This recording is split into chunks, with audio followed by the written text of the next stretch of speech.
देखो इसमें कल ये पढ़ाया था दर्पण की पहचान, कि दर्पण की पहचान कैसे करके होती है, दर्पण की पहचान हम लोग कैसे करते हैं। ठीक, तो देखो दर्पण की पहचान दो तरीके से की जाती है। नंबर एक, स्पर्श करके, और नंबर दो, प्रतिबिंब देखकर। प्रतिबिंब देखकर, इन दो तरीके से हम लोग पहचान करते थे प्रतिबिंब की, दर्पण की। कि दर्पण की पहचान दो तरीके से होती है, पहला स्पर्श करके और दूसरा प्रतिबिंब देखकर। जो स्पर्श करके हम लोग पहचान ऐसे करते हैं, जैसे मान लो कोई दर्पण है, हमने उस दर्पण को टच किया और टच करने पर और उसका परावर्तक तल समतल आता है। समतल का मतलब बिल्कुल प्लेन। और हमने किसी दर्पण को स्पर्श किया और स्पर्श करने पर उसका परावर्तक तल समतल है, तो वो दर्पण समतल दर्पण होगा। ठीक, ये नोट करके लिखाए भी थे। और यदि किसी दर्पण को, दूसरा पॉइंट लिखवाया था कि यदि किसी जब किसी हम दर्पण को स्पर्श करते हैं और स्पर्श करने पर अगर उसका परावर्तक तल उठा हुआ आता है तो वो दर्पण उत्तल दर्पण होगा। ठीक, तो वो दर्पण उत्तल दर्पण होगा, क्योंकि उत्तल दर्पण की पहचान यही होती है कि जिसका परावर्तक तल उठा हुआ होता है उसी को उत्तल दर्पण कहते हैं। फिर उसके बाद ये पढ़ाया था कि अगर किसी दर्पण का परावर्तक तल दबा हुआ है, कि कोई दर्पण है, हमने उसको स्पर्श किया, स्पर्श करने पर उसका परावर्तक तल दबा हुआ निकला, तो वो दर्पण अवतल दर्पण होता है। ठीक, ये तीन कंडीशन थी कि यदि परावर्तक तल समतल है तो समतल दर्पण होगा, और परावर्तक तल उठा हुआ है तो उत्तल दर्पण होगा, और परावर्तक तल अगर दबा हुआ है तो अवतल दर्पण होगा। ये तीन पहचान होती थी स्पर्श करके। लेकिन अब पहचान करनी है प्रतिबिंब देखकर, कि अगर कोई वस्तु है उसका हमें सिर्फ प्रतिबिंब दे दिया कि प्रतिबिंब वास्तविक है या आभासी है, तो हमें बताना है कि उसका प्रतिबिंब कैसा होगा, कि दर्पण कौन सा होगा, कि उत्तल दर्पण होगा या अवतल दर्पण होगा या समतल दर्पण होगा, कौन सा होगा। तो देखो एक चीज़ हम बता दें, जो प्रतिबिंब देखकर, ये जो पहचान हम लोगों ने की थी प्रतिबिंब देखकर, इसमें देखो जो अवतल दर्पण था, अवतल दर्पण में हमने 6 कंडीशन पढ़ाई थी। प्रतिबिंब बनने की स्थितियाँ 6 होती थी, तो वो 6 स्थितियाँ पढ़ाई थी। और उसके अलावा उत्तल दर्पण से जो प्रतिबिंब बनने की स्थितियाँ थी वो 2 स्थितियाँ पढ़ाई थी। और ध्यान दिया हो तो अवतल दर्पण में 6 में से 5 की कंडीशन ऐसी थी कि 5 में प्रतिबिंब ऐसा बनता था कि सभी में प्रतिबिंब वास्तविक था, छठी वाली स्थिति को छोड़ के 5 में प्रतिबिंब हमेशा वास्तविक बना था। वास्तविक और वास्तविक के साथ कैसा बनता था, उल्टा। और जबकि उत्तल दर्पण में हमने दो कंडीशन पढ़ाई थी, दोनों में देखा होगा कि प्रतिबिंब दोनों में हमेशा आभासी बना था। तो दोनों प्रतिबिंब आभासी बना, और जहाँ आभासी होता है उसके साथ हम लिखते हैं सीधा। यानी कि अब अगर हमें कोई प्रतिबिंब मान लो दिखाई पड़ा, तो प्रतिबिंब देख के कैसे पहचाने कि दर्पण कौन सा। देखो अगर हमने किसी प्रतिबिंब को देखा और प्रतिबिंब वास्तविक और उल्टा है, ठीक, कि यदि किसी वस्तु का प्रतिबिंब वास्तविक और उल्टा है तो वो दर्पण कौन सा होगा, अवतल, क्योंकि हमें पता है कि वास्तविक और उल्टा प्रतिबिंब हमेशा अवतल दर्पण में ही बनता है। तो हमसे ऐसे करके पूछा जाएगा कि यदि किसी वस्तु का प्रतिबिंब वास्तविक एवं उल्टा बनता है तो वह दर्पण कौन सा होगा, उत्तल दर्पण, अवतल दर्पण, या इन दोनों, या इनमें से कोई नहीं। तो ध्यान रखना प्रतिबिंब वास्तविक और उल्टा है तो अवतल दर्पण होगा। ठीक, और प्रतिबिंब आभासी और सीधा बनता है तो वो दर्पण कौन सा होगा, उत्तल। तो अब यहाँ से जो 2 पॉइंट लिखना है कि प्रतिबिंब देखकर हम कैसे पहचान लिखेंगे। नंबर 1 इसमें लिखेंगे, नंबर 1 पॉइंट में कि यदि किसी वस्तु का प्रतिबिंब वास्तविक एवं उल्टा है तो वह दर्पण अवतल दर्पण होगा। ठीक, पहला पॉइंट ये हो गया। और दूसरा पॉइंट ये लिखेंगे कि यदि किसी वस्तु का प्रतिबिंब आभासी एवं सीधा है तो वह उत्तल दर्पण होगा। ठीक, बस इतना, ये दोनों नोट करो। इसमें पहला पॉइंट लिखो, प्रतिबिंब देखकर इसमें पहला पॉइंट लिखो, यदि किसी वस्तु का प्रतिबिंब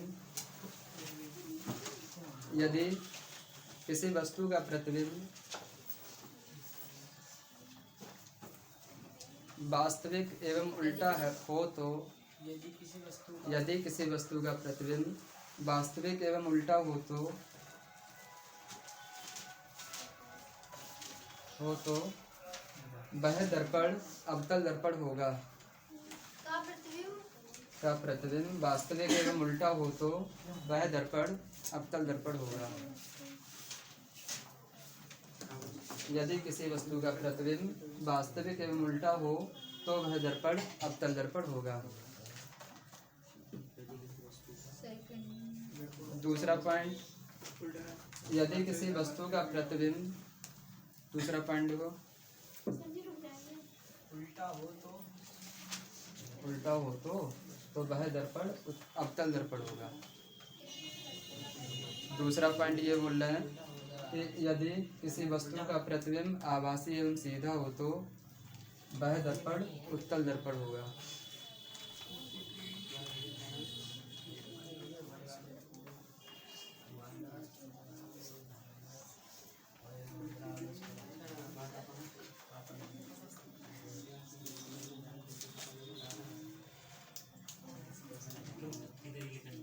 लिख लिया? अब देखो यहाँ से इस तरीके से क्वेश्चन आते हैं कुछ बोर्ड पे, कुछ भी पूछना हो पूछ लेना। जो अवतल दर्पण के प्रयोग में पहला तो उपयोग ये होता है कि नाई की दुकान पर, ये सही बात है, नाई की दुकान पर चेहरा देखने हेतु जो नाई की दुकान पर जो दर्पण होता है लगा हुआ, तो वो समतल दर्पण नहीं होता, वो होता है अवतल दर्पण। ठीक, अवतल दर्पण होता है और तुम उसे कभी इस तरीके से टच करके देखना तो वो दर्पण बीच में दबा हुआ होगा, बिल्कुल मामूली सा दबा हुआ होगा, बिल्कुल प्लेन नहीं होगा। ठीक, बीच में दबा हुआ होगा तो वो होता है अवतल दर्पण। और अवतल दर्पण का ही प्रयोग क्यों किया जाता है? क्योंकि अवतल दर्पण जो है वो हमेशा किरणों को समेटने का काम करता है। अवतल दर्पण हमेशा किरणों को समेटने का काम करता है, इसीलिए अवतल दर्पण को हम लोग कहते हैं अभिसारी दर्पण। शायद ये नोट पॉइंट में लिखवाया था, समझाया भी था, क्योंकि ये किरणों को समेटने का काम करता है। अब जैसे वहाँ क्या काम है नाई की दुकान पर, जैसे मान लो हम नाई की दुकान पे गए, जैसे कि व्हाइट बोर्ड है, इतना ही बड़ा दर्पण होता है लगा हुआ, इतना ही बड़ा दर्पण होता है। पहला प्रयोग देखो नाई की दुकान पर, इसमें ये समझा रहे थे कि जैसे मान लो हम किसी दुकान पे गए, तो नाई की दुकान पर गए, वहाँ सामने जो दर्पण होता लगा हुआ वो अवतल दर्पण होता है। तो जैसे हमने मान लो सामने हम कुर्सी पर बैठे हैं, हमने फेस मसाज वगैरह करवाई या फेशियल वगैरह कुछ भी करवाया, शेविंग करवाई हो, तो वो लोग चेहरा पर है क्रीम व्रीम वगैरह सब कुछ लगा देते हैं। ठीक, मान लो फेशियल करवाया तो क्रीम लगा दी उन्होंने, चेहरा पहले चमकता दिखाई देता है। तो जब तक कि नाई की दुकान पर हम लोग रहते हैं तो वहाँ चेहरा बहुत अच्छा दिखाई देता है। उसके बाद जब घर पे आते तो चेहरा थोड़ा भद्दा सा दिखाई देता है कि जितना क्लियर वहाँ था उतना क्लियर यहाँ नहीं जा रहा है घर पे जब देखते हैं। तो वहाँ ये होता है, देखो अवतल दर्पण क्या करता है, किरणों को समेटने का काम करता है। जो सामने बल्ब या लाइट जल रही है उससे किरणें पड़ती हैं अवतल दर्पण पर। अवतल दर्पण क्या करता है, सभी किरणों को फोकस करके जो सामने व्यक्ति बैठा होता है उसके मुंह पे सीधे फोकस मारता है। तो जितने भी किरणें हैं सब उसके चेहरा पर आती हैं, कपड़ों पर आती हैं, तो उसे ऐसा लगता है कि हम बहुत स्मार्ट लग रहे हैं। और ऊपर से तुरंत के तुरंत क्रीम लगवाई होती है, तो इसीलिए बहुत स्मार्ट लगता है। बल्कि वो उस दर्पण का भी कमाल होता है, क्योंकि वो अवतल दर्पण होता है, किरणों को समेट के सब फोकस उसी के ऊपर करता है, इसीलिए। ठीक, तो नाई की दुकान पर इसीलिए अवतल दर्पण का प्रयोग किया जाता है। और उत्तल दर्पण का प्रयोग किया जाए तो यहाँ से किरणें टकराएंगी और टकराने के बाद उत्तल दर्पण क्या करेगा, किरणों को दूर हटाने का काम करता है। कुछ किरणें ऊपर चली जाएंगी, कुछ नीचे चली जाएंगी, कुछ सीधे चली जाएंगी, कुछ दाएं बाएं, तो किरणें सभी एक जगह फोकस नहीं बनाएंगी। और जबकि यहाँ किरणें सभी एक जगह पर फोकस लगाती हैं, जो सामने व्यक्ति होता है उस पर फोकस पड़ता है, इसीलिए वो स्पष्ट और सही दिखाई देता है। तो पहला प्रयोग हो गया नाई की दुकान पर। दूसरा प्रयोग जो होता है टेबल लैंपों में। टेबल लैंप का मतलब है, जो टेबल लैंप का मतलब ये होता है, जो टेबल लैंप होती है फिल्मों में देखा होगा कि जो टेबल होती है उसके ऊपर एक वो लैंप होती रखी हुई बिजली वाली। ठीक, उसमें बल्ब होता लगा हुआ, तो स्विच ऑन करते हैं वो टेबल पर रोशनी होती है, तो वो होती है टेबल लैंप पड़ने वाली। तो उसमें जो दर्पण होता है वो भी अवतल दर्पण होता है लगा हुआ, उसमें ऊपर एक दर्पण होता है, इस तरीके से आकृति होती है, तो उसमें ऊपर जो एक दर्पण होता है लगा हुआ, तो वो दर्पण क्या करता है, बल्ब से किरणें निकलती हैं वो सब किरणें दर्पण पर पड़ती हैं, और दर्पण फिर क्या करता है, वो किरणों को समेट के और जितनी भी इसकी तुम्हारी एरिया फोकस सिर्फ उतने भी इस पे करता है। तभी जैसे ये मेज है तो फोकस सिर्फ इतनी मेज पर ही करेगा, तभी रोशनी सिर्फ मेज पर पड़ती है, इधर उधर दाएं कहीं नहीं आती, तो फोकस सीधे वहीं पड़ता है इसीलिए। ठीक, तो टेबल लैंपों में भी इसका प्रयोग किया जाता है। नंबर 3,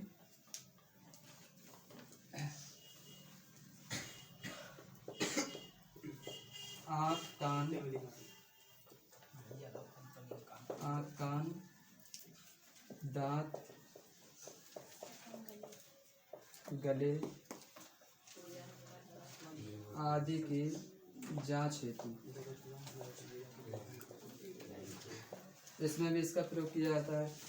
जो मशीनें होती हैं इसकी सहायता से आँख कान दांत गले की जांच होती है, तो उसमें भी एक दर्पण होता है लगा हुआ, वो भी अवतल दर्पण होता है। नंबर 4 देखो इसका प्रयोग होता है रेल के इंजन में, जो ट्रेन का इंजन होता है उसमें भी इसका प्रयोग किया जाता है।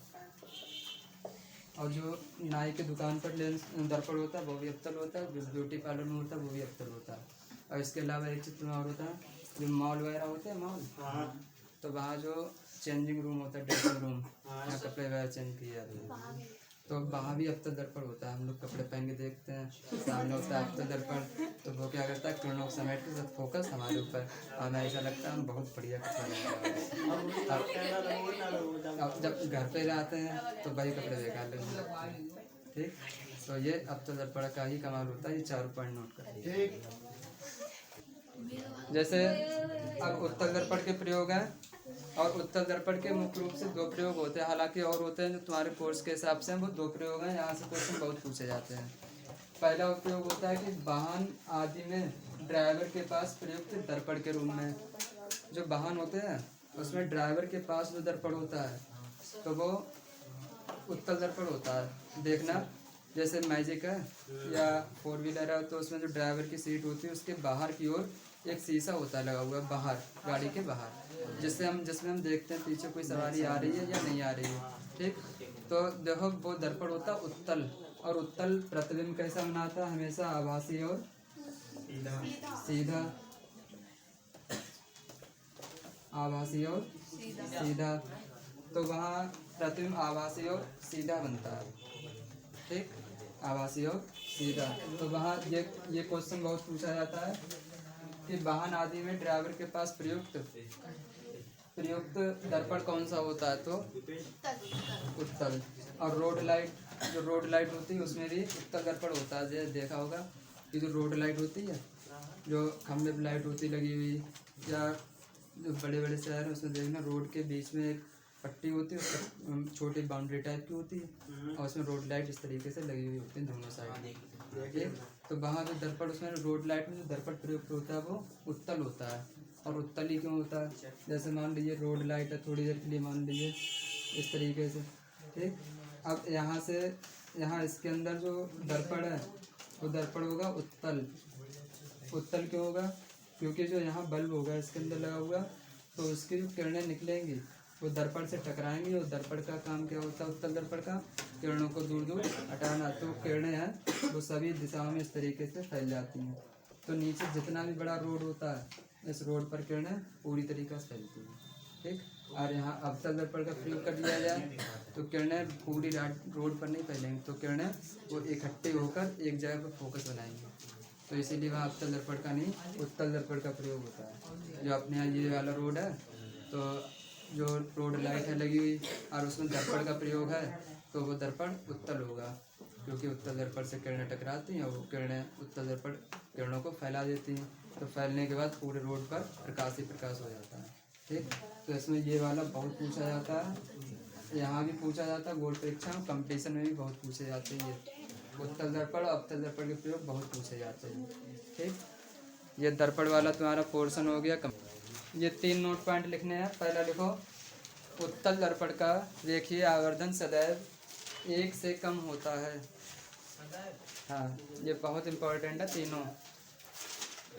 उत्तल दर्पण का रेखीय आवर्धन सदैव 1 से कम होता है।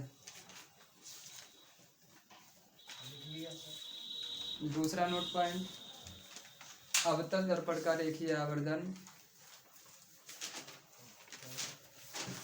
अवतल दर्पण का रेखीय आवर्धन 1 से कम, कामा 1, कामा 1 से ज़्यादा। अवतल दर्पण का रेखीय आवर्धन 1 से कम, कामा 1, कामा 1 से ज़्यादा तीनों प्रकार का होता है।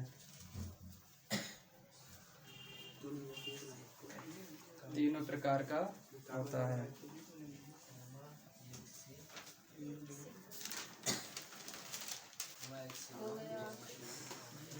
अवतल दर्पण का रेखीय आवर्धन 1 से कम, 1 से ज़्यादा तीनों प्रकार का होता है। तीसरा पॉइंट देखो, समतल दर्पण का रेखीय आवर्धन 1 के बराबर होता है, या हम ये भी कह सकते हैं 1 होता है। समतल दर्पण का रेखीय आवर्धन 1 होता है। समतल दर्पण का रेखीय आवर्धन 1 होता है। अब इन तीनों पॉइंट को समझ लो, यहाँ से क्वेश्चन आता है। ठीक, पहले देखो रेखीय आवर्धन क्या होता है, ये अभी हम तुम्हें समझाएंगे, आगे पढ़ाएंगे। इसके बाद रेखीय आवर्धन क्या होता है। अभी ये भूल जाओ थोड़ी देर के लिए रेखीय आवर्धन क्या है। अभी सिर्फ इतना समझो कि उत्तल दर्पण का रेखीय आवर्धन 1 से कम होता है। ठीक, 1 से कम होता है। देखो 1 से कम क्यों होता है।